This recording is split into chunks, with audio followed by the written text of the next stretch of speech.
দিব্য লাগাতার কল লিস্টের উপরে থাকা নম্বরে কল দিয়ে যাচ্ছে। সে অনেকক্ষণ আগে থেকেই কল দিচ্ছে, কিন্তু রিং হয়ে হয়ে কেটে যাচ্ছে। দিব্য দাঁতে দাঁত চেপে শেষবারের মতো কল দেয়। এবার রিসিভ না হলে সোজা বাইক নিয়ে চলে যাবে। গিয়ে ফোন রিসিভ না করার শাস্তি স্বরূপ পৌষ মাসের হাড় কাঁপানো শীতের রাতে 1 ঘন্টা ডোবায় চুবিয়ে রাখবে।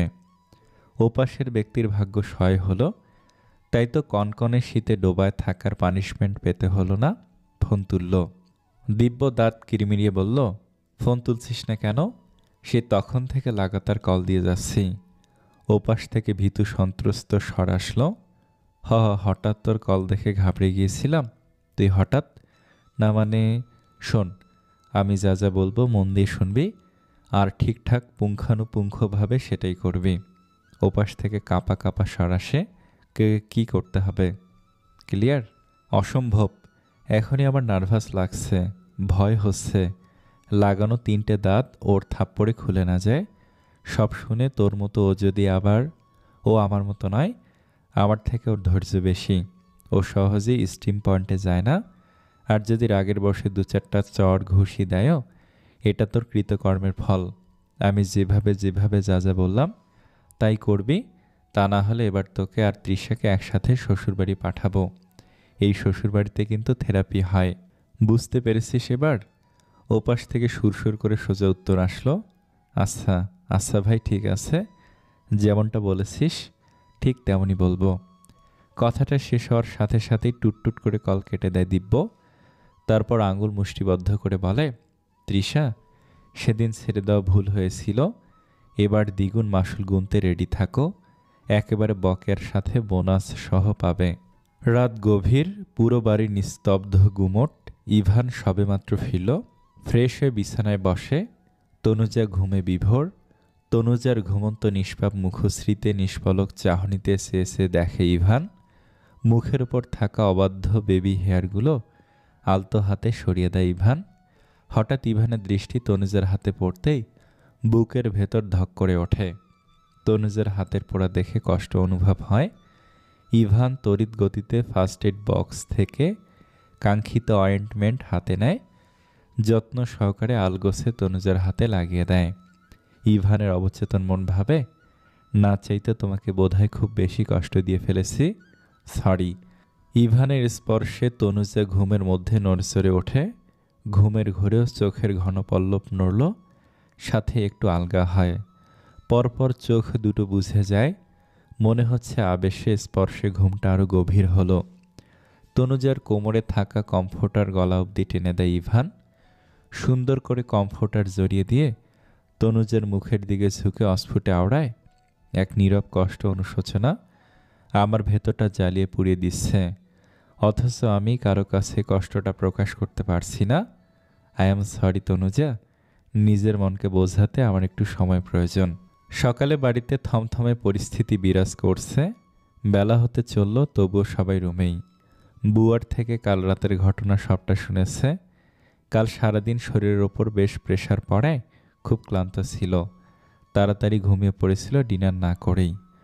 তনুজার আজ সকাল সকাল বাড়ি যাওয়ার কথা। কালকেই দিদুন পারমিশন দিয়েছিল। তনুজা রেডি হয়ে রুম থেকে বেরোনোর সময় ব্যালকনির দোরগোড়ায় দাঁড়ায়। ইভান 2 হাত ট্রাউজারের পকেটে গুজে উদাসীন হয়ে দাঁড়িয়ে।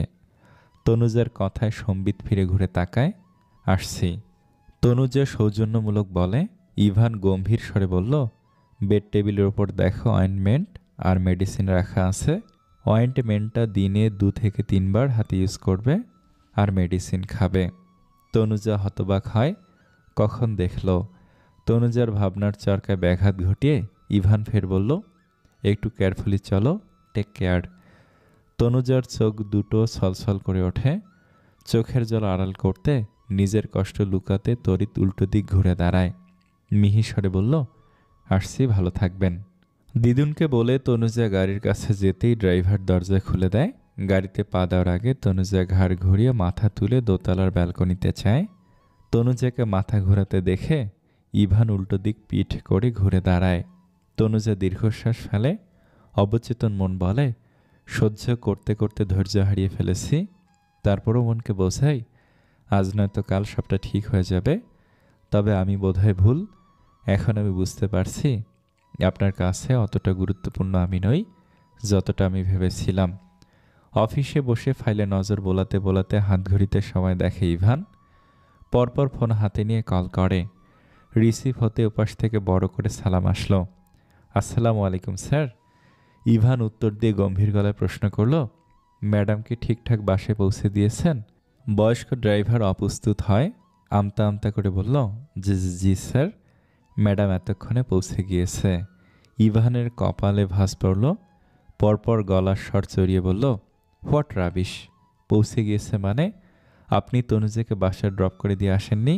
জি জি না, জি জি জি স্যার, ম্যাডাম সই সালামতে বাসায় গিয়েছেন। ইভান স্বস্তির নিঃশ্বাস ফেলল। খট করে কল কেটে কাজে মনোযোগ দেওয়ার চেষ্টা করে।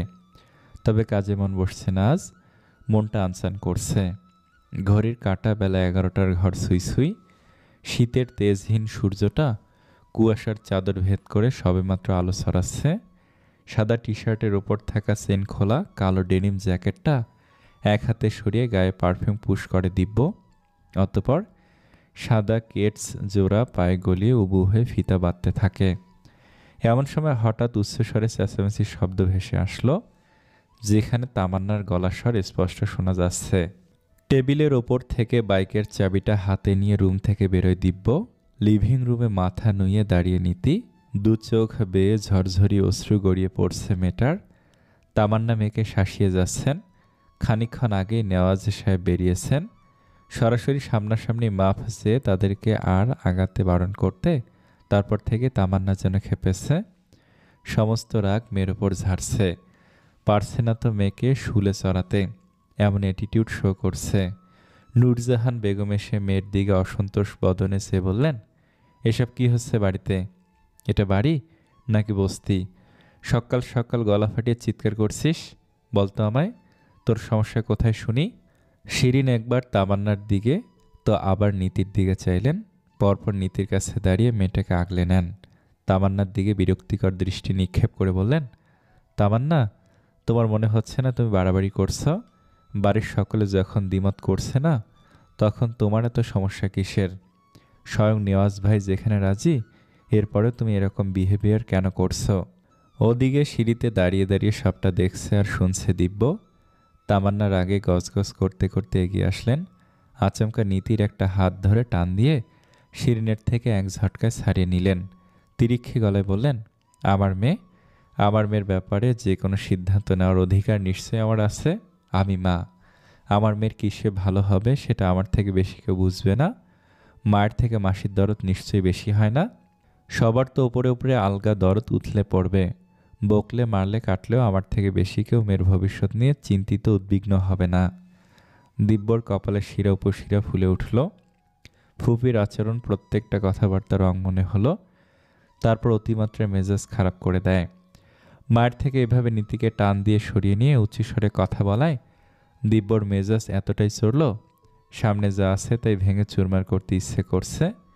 ফুপির আচরণে তীব্র প্রতিবাদ স্বরূপ মনে মনে শখ কষেনে দিব্য গটগট পা ফেলে এগোয়। পরপর নীতির হাত ধরে। আচমকা দিব্যের এভাবে হাত ধরায় নীতি ভড়কায়, চমকায়। উপস্থিত বাকিরা অবাক হয়ে চায়। দিব্য রাগটা নিয়ন্ত্রণে রাখার চেষ্টা করে কোনো রকমে বলল, নীতি চলো আমার সাথে। নীতি আরেক দফা থমকায়। হতভম্ব হয়ে তাজ্জব বনে বলল, চলো মানে? কোথায় যাব? দিব্য প্রলম্বিত শ্বাস ফেলে চিবিয়ে চিবিয়ে বলল, যা বলছি তাই কর, গেলেই দেখতে পাবি। শিরিন ধমকে সুরে বললেন, দিব্য, হচ্ছেটা কি? দিব্য জবাব দেয় না। নীতিকে ধমক দিয়ে উঁচু স্বরে বলল, ন্যাকা কান্না থামা, যা বলছি তাই কর, ফার্স্ট চল।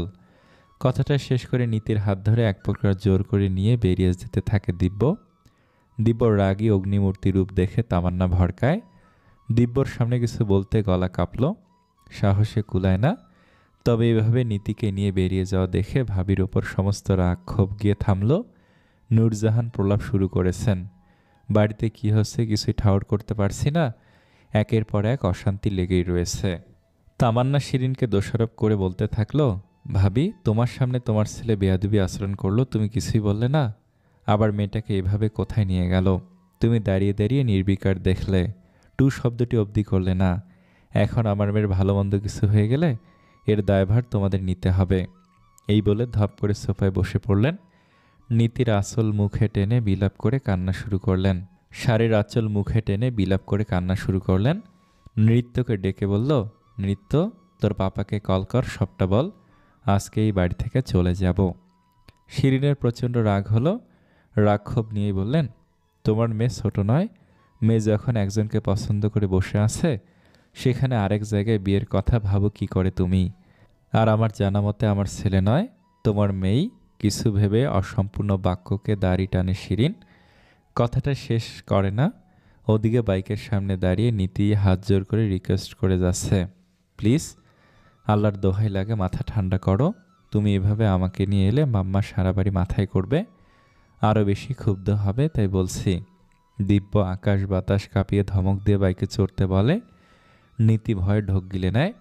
দিব্যর চড়া মেজাজ দেখে সাহস হয় না, ভয়ে জড়সড়ো হয়ে বাইকে বসে। দিব্য ফোন বের করে কল দেয়।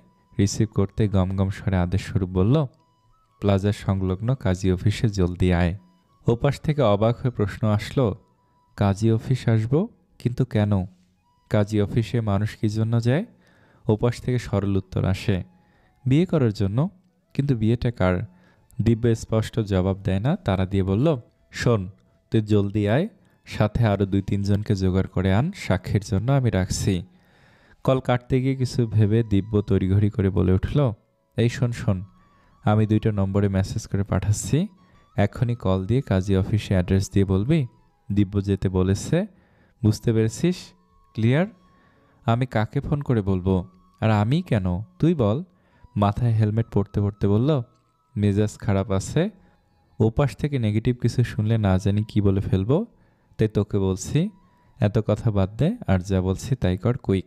দিব্যর এহেন ফোনালাপ শুনে নীতির মাথায় যেন গোটা আকাশ ভেঙে পড়ল। নীতির বুকটা আচমকা ধরফড়িয়ে উঠল। হুট করে এভাবে বিয়ে হলে বাড়ির সবাই অসন্তুষ্ট হবে, ঝামেলা বাড়বে, বই কি কমবে না। দিব্য বাইক স্টার্ট দিয়ে দিয়েছে অলরেডি।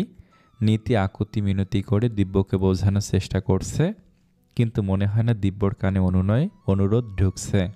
5তলা বিল্ডিংয়ের নিচের তলায় কাজী অফিস লিখে বড় করে সাইনবোর্ড ঝুলিয়ে রাখা কক্ষের দরজা শব্দ করে ধাক্কা দিয়ে ভেতরে ঢোকে দিব্য। কাঠের চেয়ারের হেডে একটা রঙিন তোয়ালে দিয়ে রাখা। বয়স্ক কাজী সাহেব চেয়ারের হাতলে 2 হাত রেখে আয়েশ করে চেয়ারে গায়ে এলিয়ে দিয়ে পাঞ্চি বসছেন। হঠাৎ দরজার শব্দে দৃষ্টি সজাগ করে চাইলেন। পরপর একটা ছেলে আর পিছনে আর একটা মেয়েকে দেখতে পেয়ে নড়ে চড়ে বসলেন।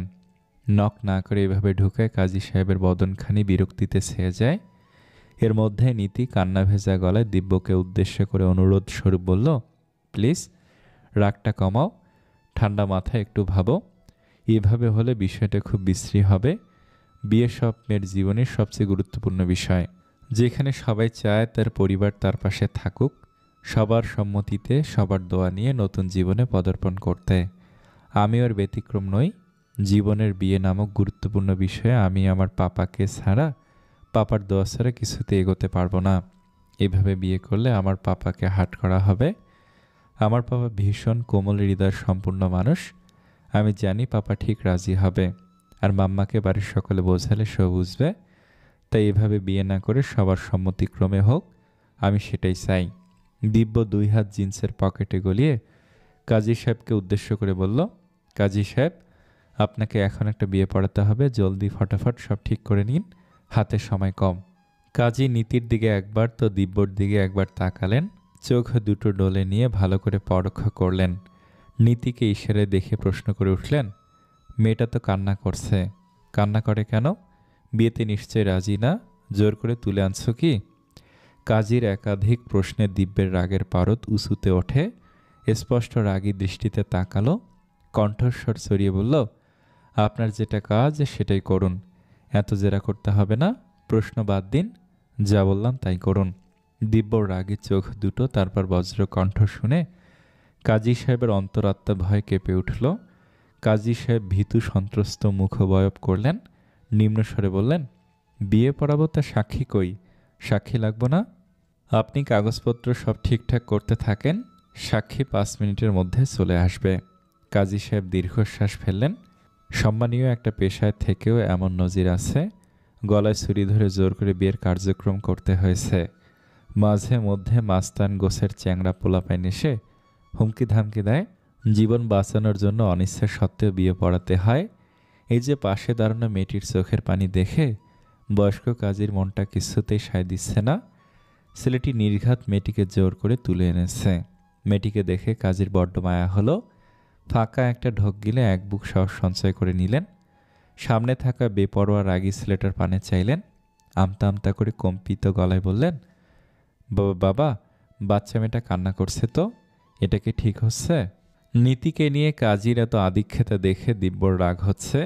দিব্য দাঁতে দাঁত চেপে বলল, একে দেখে কোন অ্যাঙ্গেলে আপনার বাচ্চা মেয়ে মনে হচ্ছে? এর বয়সে অধিকাংশ মেয়ে বিয়ে থা করে সংসার করছে। ইভেনের ফ্রেন্ড সার্কেলের কেউ কেউ তো বিয়ে করে বছরে বছরে বাচ্চা জন্ম দিয়ে হ্যাট্রিক করে ফেলেছে। থেমে ভুরু বাঁকিয়ে নীতিকে ইশারা করে বলল, এটা আমার কথা নয়, একে জিজ্ঞেস করে দেখুন। হঠাৎ নীতির কান্না থেমে যায়। কিছুদিন আগের কথা মনে উঠল। সেদিনের বলা কথা আজ এভাবে রিটার্ন পেতে হবে তা কশ্চিনকালেও ভাবেনি নীতি। এর মধ্যে কয়েক জোড়া জুতোর কঁচ শব্দ আসলো। পরপর ইয়ং 4-5টা ছেলে কক্ষের ভেতরে হুড়মুড়িয়ে ঢুকে পড়ে। দিব্যর সাথে একটা মেয়েকে দেখে ছেলেগুলো দিন দুপুরে ভূত দেখার মতো চমকায়। একটা ছেলে যাকে ফোন করে আসতে বলেছিল, দিব্যর ফ্রেন্ড রিফাত, পরপর নীতি আর দিব্যর দিকে অবিশ্বাস্য চোখে তাকায়। তারপর দিব্যকে উদ্দেশ্য করে গমগম স্বরে বলল, আরে শালা, সত্যি বিয়ে করতে এসেছিস? আমি তো ভেবেছিলাম ঢপ মারছিস। তা দোস্ত, হঠাৎ এভাবে? দিব্য প্রত্যুত্তর না দিয়ে প্রশ্ন ছুড়ল, তোকে যা বলেছি তা করেছিস তো? ফোন দিয়ে বলেছিস? রিফাত মুখটা কাচুমুচু করল, ফিসফিসিয়ে বলল, 2টা নম্বর দিয়েছিলি। একজন ভদ্রলোক ভালোভাবে অমায়িক কথা বলল, চলে আসবে এক্ষুনি হয়তো। আর তোর বাবা তো ডব্বলের মতো একের পর এক প্রশ্ন ছুড়ল। সাথে ফোনের ওপার থেকে রামধমক দিয়েছে, সামনে পেলে নির্ঘাত শ্যুট করে বসবে। কাজী সাহেব কাঁপা কাঁপা হাতে কাগজপত্র রেডি করতে থাকেন। এর মধ্যে একসাথে শাহরিয়ার মির্জা আর নেওয়াজ সাহেব ঢুকলেন।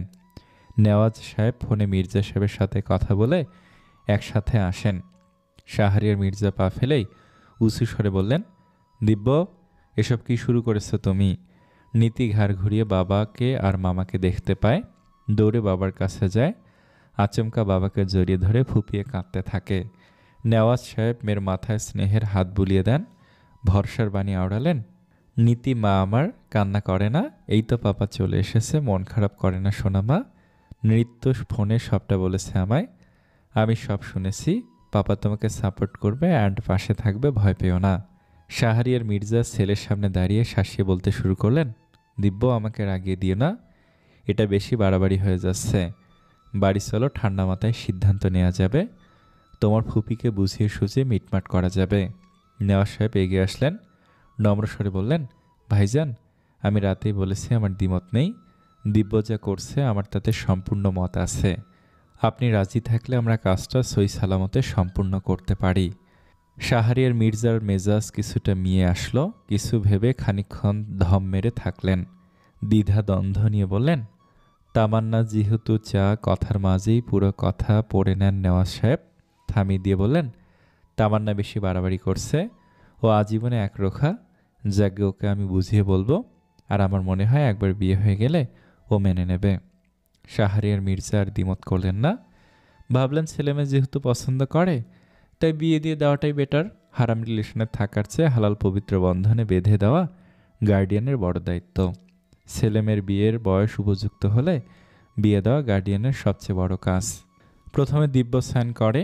কলমটা হাতে নিয়ে সাইন করতে নীতির হাতটা কাঁপছিল। কাঁপা কাঁপা হাতে নামটা লেখে নীতি। তারপর ধর্মীয়ভাবে দেনমোহর ধার্য করে বিবাহ সম্পূর্ণ করা হয়। দিব্যর এক ফ্রেন্ড ফাজলামি করে বলে, মোহরনার নগদ লিখতে হবে, দিব্যর কাছে যা আছে তাই দিবে।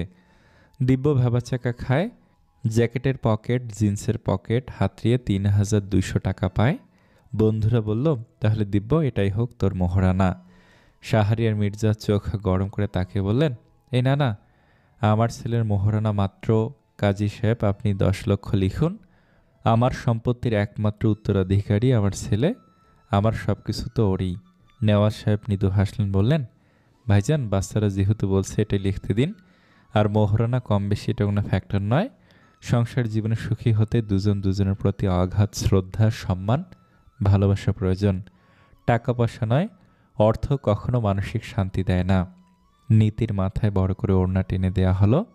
লজ্জায় দৃষ্টি নত করে আছে, সাথে অজান্তেই কেমন নার্ভাস লাগছে। গলাটা শুকিয়ে আসছে। বিয়ে সম্পূর্ণ করে উপস্থিত সবাই নতুন দম্পতির জন্য দোয়া করে। দিব্য বাইক চালাচ্ছে, নীতি জড়সড় হয়ে দৃষ্টি নুইয়ে বসে। এই মানুষটি আজ থেকে ওর বর। ভাবতেই সমস্ত শরীর শিরশির করে উঠল। কেমন লজ্জা লজ্জা লাগছে। দিব্য হঠাৎ বলল, এই প্রথম তোর বাপ একটা ভালো কাজ করলো। নীতি অবাক হয়ে শুধালো, মানে? বুঝলাম না। এই যে ফুপির বিরুদ্ধে গিয়ে কথা বলল, অ্যান্ড সাহস করে কাজটা করলো। আজকে প্রথম তোর বাপকে আমার পুরুষ মানুষ বলে মনে হচ্ছে। নিজের ফুপি বলে যে তাকে সাপোর্ট করব এমন নয়। ফুপির রং, কথাবার্তা আর আচরণেও তোর বাপ টু শব্দ করে না। এমন মিউ মিউ করা বিড়াল মার্কা লোক আমার মোটেই পছন্দ নয়। আজ আমার দৌলতে হলেও বিড়াল থেকে একটু উপরের ধাপে উঠল। নীতির রাগ হলো, দিব্যর পিঠে চিমটি কাটল। দিব্য আউস শব্দ উচ্চারণ করে ঘাড় ঘুরিয়ে চোখ গরম করে তাকায়। নীতি তোয়াক্কা করল না, মুখ বাঁকিয়ে বলল, আমার পাপা মিউ মিউ বিড়াল নয়। আমার পাপা অতি ভদ্র, আর এই অতি নম্র ভদ্রতার জন্য সহজেই কঠোর হতে পারে না। চাইলে মুখের ওপর উচিত জবাব দিতে পারে না।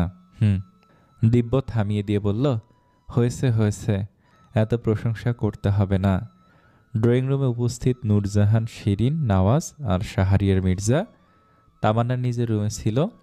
শিরিন সুলতানার স্বামীকে উদ্দেশ্য করে বলল, সময় নিয়ে অনুষ্ঠান করে বিয়ে দিলে ভালো হতো না? এভাবে লোকজন শুনলে কি বলবে? শাহরিয়ার মির্জা কিছু বলার আগেই নূরজাহান বেগম মুখ খুললেন।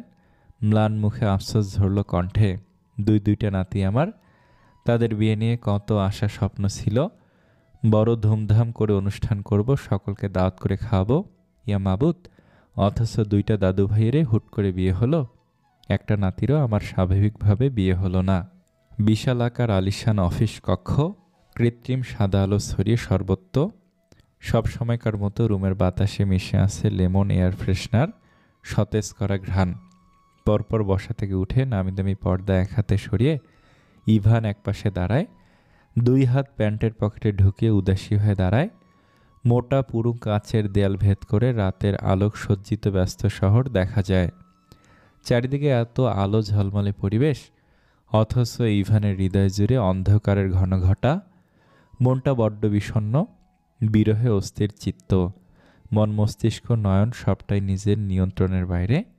মস্তিষ্ক বারবার একটি নাম স্মরণ করিয়ে দিচ্ছে, টলমলে সরোবরের জলের মতো স্বচ্ছ মৃগ আঁখি।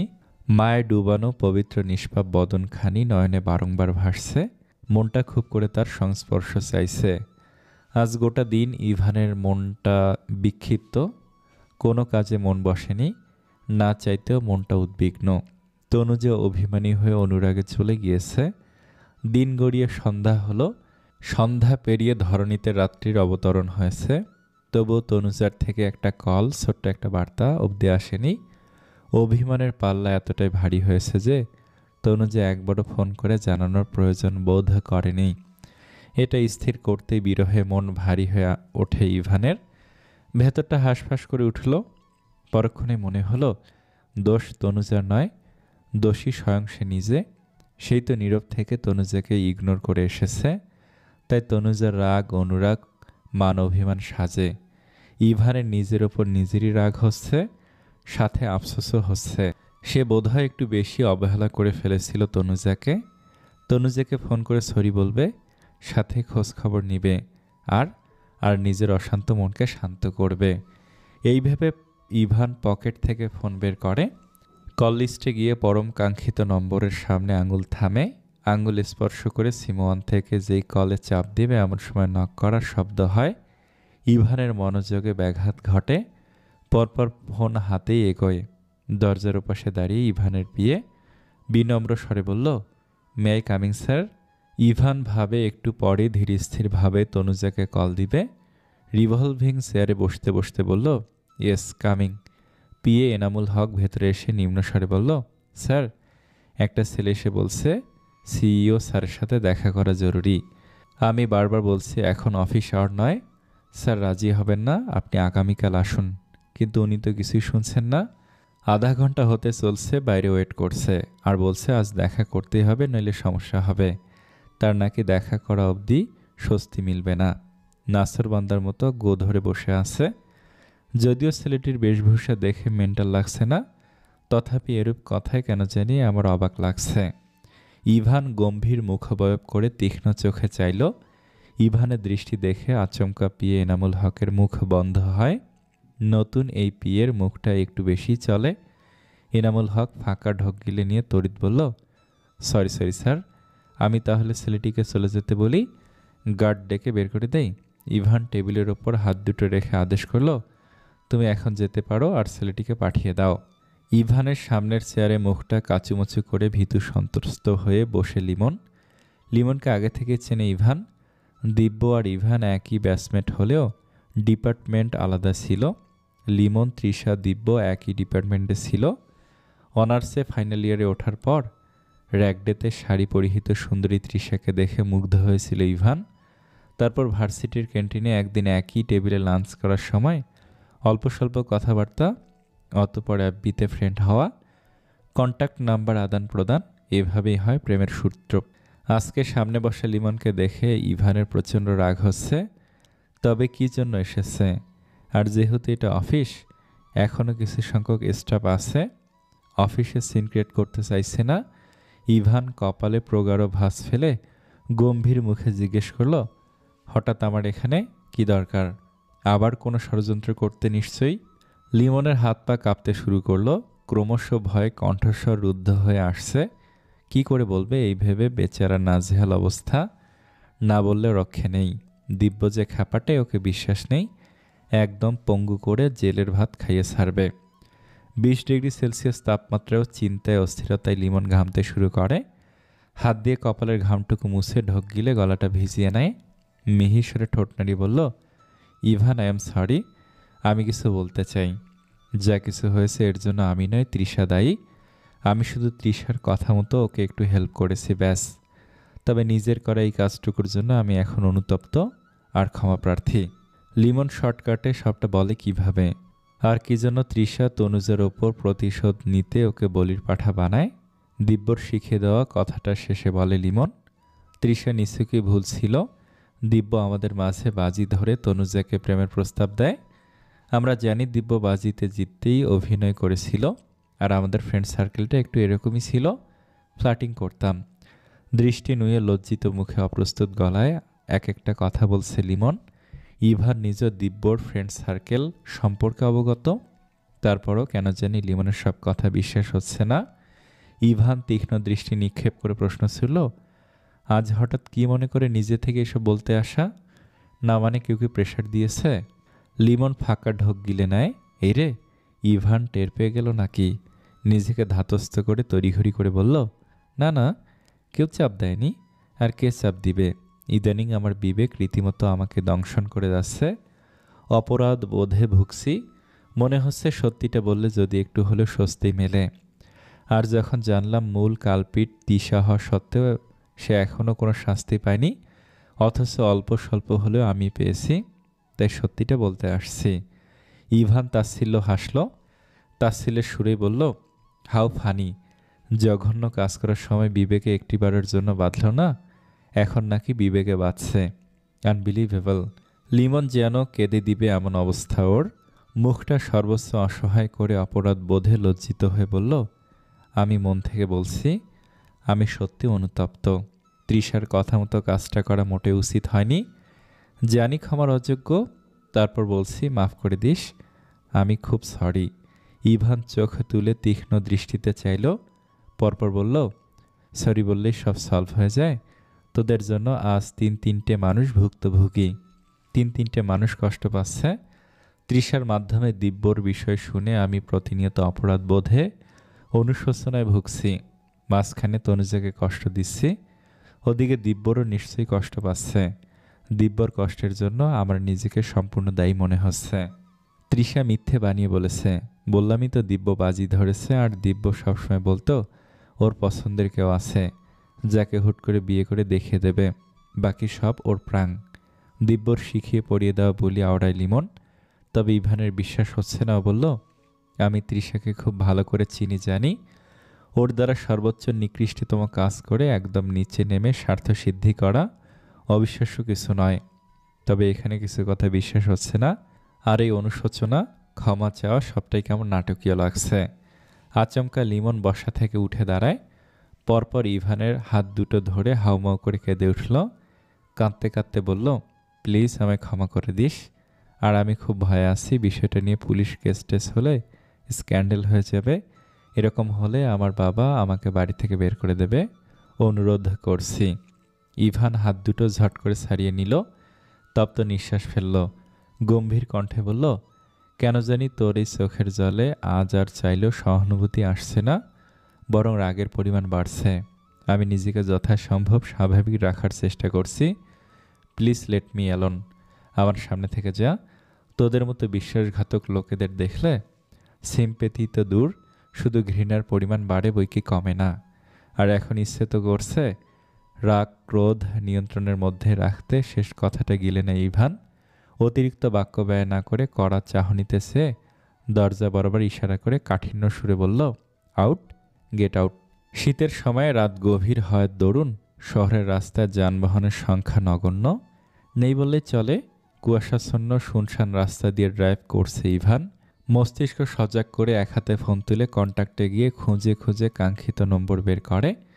কানে এয়ারপোর্ট গুজে নেয়।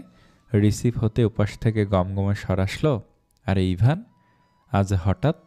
তা কি মনে করে এতদিন পর এই অধমের কথা মনে পড়ল ইয়ার? ইভান সৌজন্যমূলক বলল, কি খবর তোর? এখন কোথায় আছিস তুই?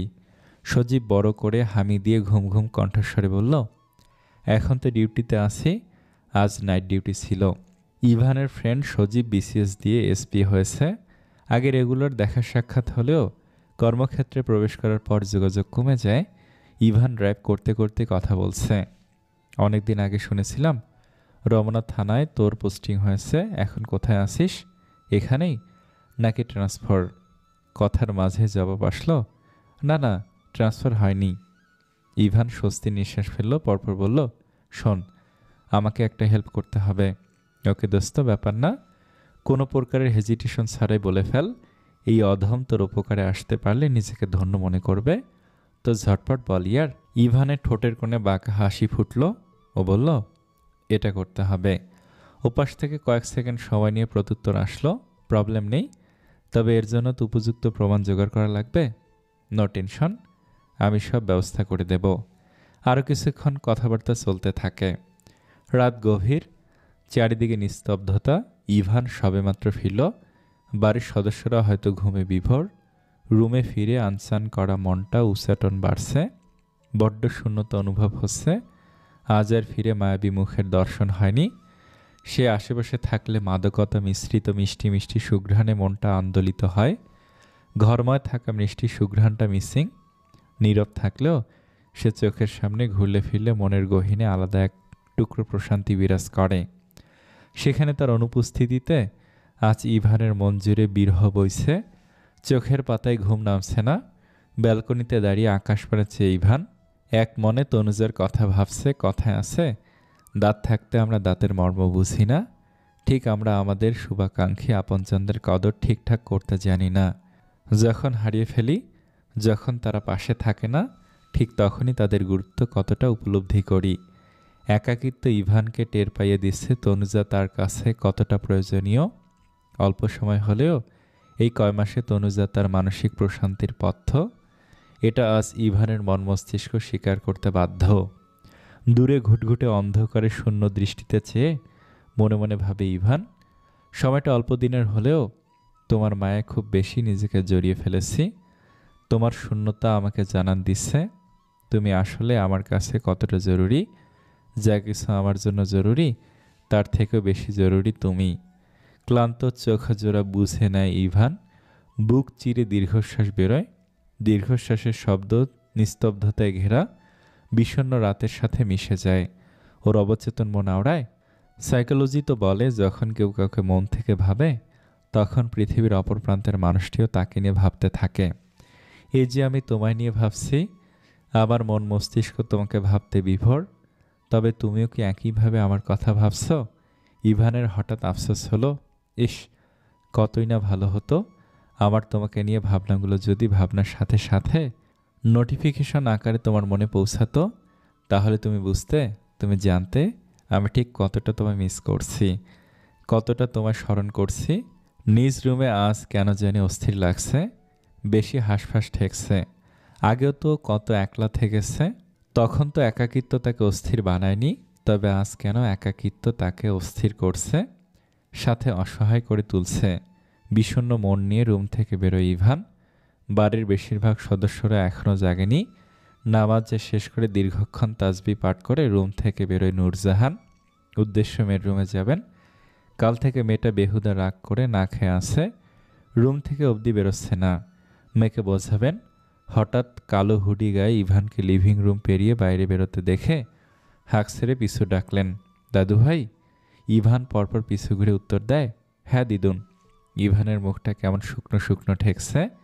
বৃদ্ধার নজর এড়ায় না, কিছু ভেবে কণ্ঠে একরাশ মায়া ঢেলে শুধালেন, দাদু ভাই, এত সকাল সকাল উঠছ আজ, তার শরীর ভালো আছে তোমার? শরীরের সাথে মনের সম্পর্ক ব্যাপক, এই যে মন ভালো নেই বাহ্যিক মুখাবয়ব দেখলেও আন্দাজ করা যায়। দিদুনকে কিছু বলতে দিবে না ভেবে ইভান জোর করে হাসিটা মুখে এনে তা ঢাকার চেষ্টা করলো। মুখে বলল, হ্যাঁ ঠিক আছি, এমনি ঘুম ভেঙে গেছে তাই ভাবলাম একটু মর্নিং ওয়াকে বেরোই। বৃদ্ধা খেয়ালি নজরে চাইলেন, সহসা কাছে ডাকলেন, এদিকে এসো, তোমার সাথে কথা আছে। ইভান অপ্রস্তুত। নূরজাহান সোফায় নাতির পাশে বসলেন, প্রশ্ন করলেন, কাল রাতে কখন ফিরেছ? অপ্রস্তুত গলায় জবাব দেয় ইভান, দিদুন, একটু কাজ ছিল তাই দেরি হয়ে যায়। নাত বউয়ের সাথে কথা হয়েছে? ইভান মিথ্যে বলে, তা কালকে গিয়েছে, আজ দিন গেলে 2 দিন হবে, একটি বারও তো ফোন করে আমাকে বলল না। দিদুন, ঠিকঠাক পৌঁছেছি। বলি বাপের বাড়ি গিয়ে কি তার 10টা ডানা গজিয়েছে? মাটিতে পা পড়ছে না, আকাশে উড়ে বেড়াচ্ছে। এই বুড়িটার কাছে একটা বড় ফোন করার সময় হলো না তার। ইভান বেশ অবাকই হলো। তনুজা দিদুনকে অবধি ফোন করে বলেনি ওর সাথে মান অভিমান হয়েছে, তাই বলে বাকিদের সাথেও যোগাযোগ রাখবে না? ইভান পরপর ভাবল, সারাদিন দেখবে এর মধ্যে তনুজা ফোন না দিলেও তনুজাকে আনতে যাবে, আনতে গেলে সামনে গেলে নিশ্চয়ই আর রাগ থাকবে না। নূরজাহান প্রসঙ্গ বদলিয়ে বললেন, বাড়িতে তো থাকো না, কোনো খোঁজ খবরও রাখো না। এদিকে তোমার ছোট ভাই, আমার ছোট কর্তা তো এক কেলেঙ্কারি করে ফেলেছে। যদিও কথাটা বাড়ি ছাড়া বাইরে এখনও যায়নি, এখনও কাউকে জানায়নি। ভেবেছি পরে একসাথে 2টো অনুষ্ঠান করে আত্মীয় স্বজনদের জানাবো। ছোট কর্তা নীতিকে পছন্দ করত, আগে থেকে জানলে আর এতটা জল ঘোলা হতো না, নীতির জন্য অন্যত্র পাত্র দেখাও লাগতো না। মাঝখানে কিভাবে কি হলো, যাই হোক, বিয়ে হয়েছে, সুন্দর ঘর সংসার করুক, সুখে শান্তিতে বসবাস করুক, আল্লাহর কাছে এই দোয়াই করি। নূরজাহান সবটা বলেন। দিব্য আর নীতির এভাবে বিয়ের কথা শুনে ইভান যার পর নাই অ্যাস্ট্রনিস্ট হয়। পরপর লিমনের বলা কিছু কথা মনে উঠল, তবে কি লিমনের বলা সবটাই সত্যি?